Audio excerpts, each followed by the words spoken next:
The whole Roy Moore thing, in a way, really highlights, in my mind, how committed the Republicans are to sucking up to the very, very wealthy base that is the not just, I've been referring to them for a long time as the owners of the Republican Party, but they're also the ones that keep the Republican Party in power. They're also the supporters of the Republican Party. The real constituency for the Republican Party, as E.J. Dionne writes in today's Washington Post, the headline, Trump's real constituency isn't the white working class at all. And then he says his rise depended on support from rich conservatives, and it did, particularly Robert Mercer and his daughter Rebecca, and their company, Cambridge Analytica, and other billionaires. And his program serves the interests of those who have accumulated enormous wealth. The part about the billionaires was my parenthetic comment in there. This explains, writes E.J. Dionne Jr., why so few congressional Republicans denounce him. No matter how close he edges toward autocracy, panders to Putin, sucks up to Duterte, loves Erdogan, strong men around the world. The GOP leadership knows Trump is tilting our economy toward people just like him.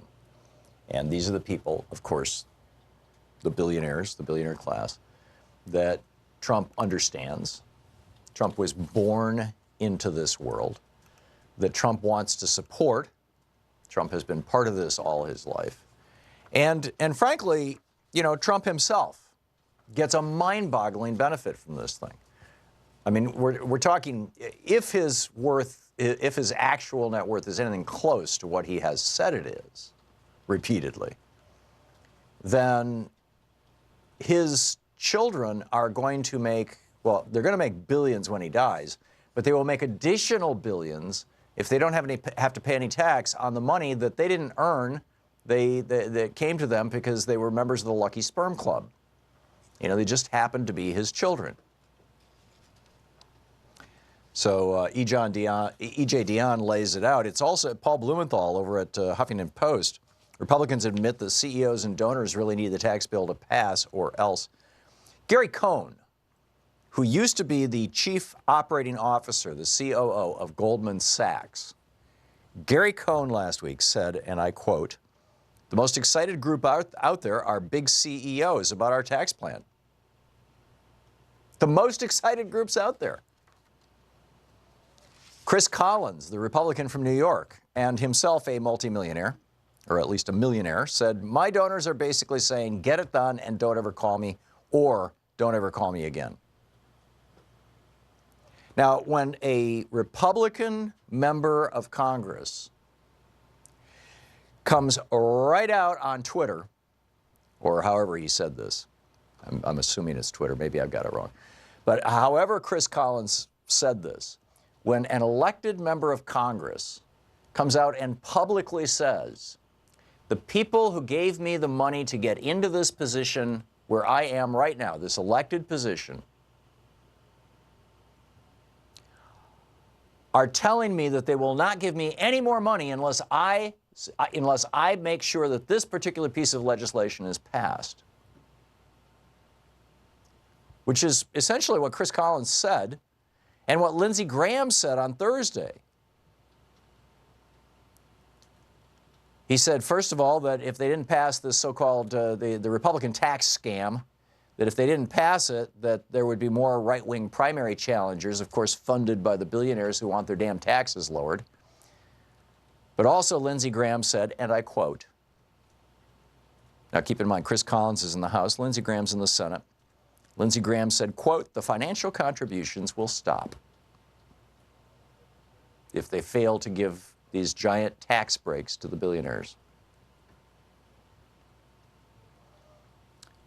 The author of the piece over at Huffington Post, Paul Blumenthal, ironically notes, they usually try to avoid an appearance that campaign contributions are linked to specific legislation. Gee, why would that be? Because you go to jail for bribery. Except since Citizens United, you generally don't go to jail for bribery. And, all the more the tragedy. Even unelected officials in the Republican Party, you got, this is the Senate Leadership Fund. This is Mitch McConnell's super PAC. And the guy who runs it, his name is Stephen Law. He said, quote, "Donors would be mortified if we didn't live up to what we've committed to on tax reform." Oh my God. We might have some billionaires who are mortified if they don't get the estate tax done away with and eliminate the alternative minimum tax, basically the only tax that Donald Trump paid in 2005. And as I recall, it was like 25 million bucks was the alternative minimum tax. I understand indexing the AMT to inflation and maybe raising the threshold at which the AMT kicks in, the alternative minimum tax. But for somebody like Donald Trump, who in 2005 made hundreds of millions of dollars, paying a few million in the alternative minimum tax because your bookkeepers are so brilliant at hiding your money all over the world in ways that eliminate your taxes is, it's not an unreasonable thing. But the donors will be mortified. Yeah, to hell with the average Americans, say the Republicans. In fact, they're front-loading this thing. In fact, they've even added in a tax escalator into this legislation, a tax escalator on people who are not making millions of dollars a year. It is the chain CPI, the good old-fashioned chain CPI. Now, the way the chain CPI works is you say, okay, the consumer price index, what's the cost of living? We're going to raise things like Social Security and whatnot based on the cost of living.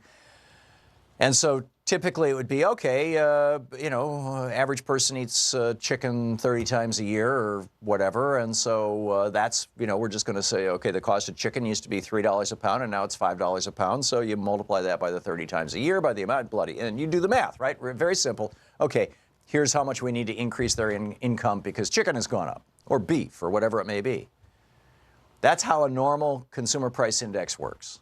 But the chained CPI means chained to behavior. And the assumption is that as you get poorer and poorer, your behavior changes.